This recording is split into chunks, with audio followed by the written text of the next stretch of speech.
Hey everybody, welcome back to A Good Day to Bake, where today it is a good day to soften butter. That would explain why you are staring at 3 sticks of butter. Now in my last video, we talked about softening butter to the point where you can press into it without it being melted, but allowing for your fingers to leave an impression. What we did not cover was how exactly to go about doing that. Now, there are 3 different methods that I find are fairly effective depending on the amount of time that you have.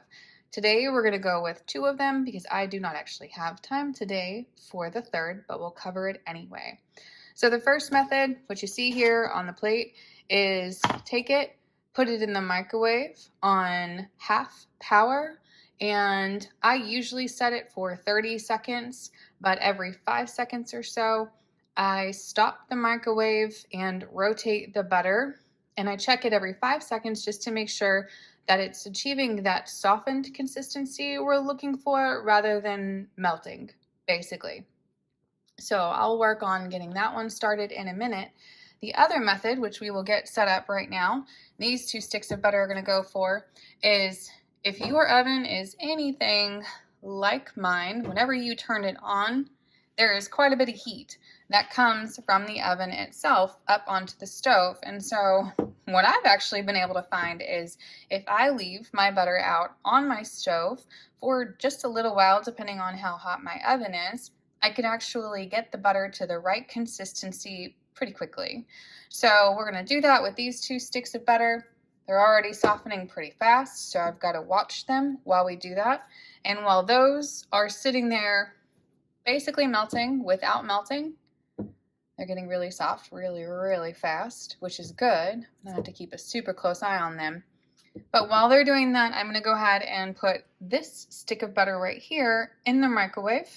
Again, half power, set it for 30 seconds to start, stopping it every 5 seconds to not only flip the butter, similar to what you see me doing here, but to also make sure that it's not getting too soft, borderline melted.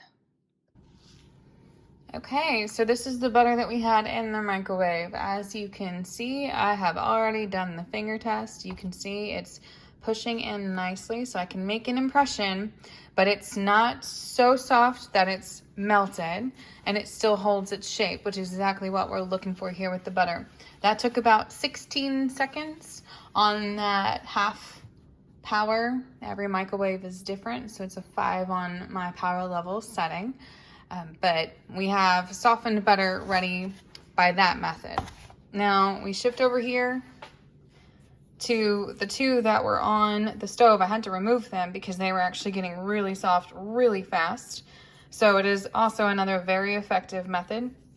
You can see that even with them still wrapped, I'm able to push in. You can see that they're starting to squish a bit. So I'll unwrap them here in a minute just to make sure they are perfectly good.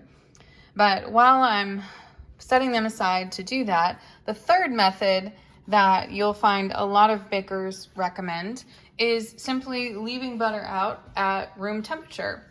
Now, it is a very effective method. However, what you often find with that is you need a lot of time to do that.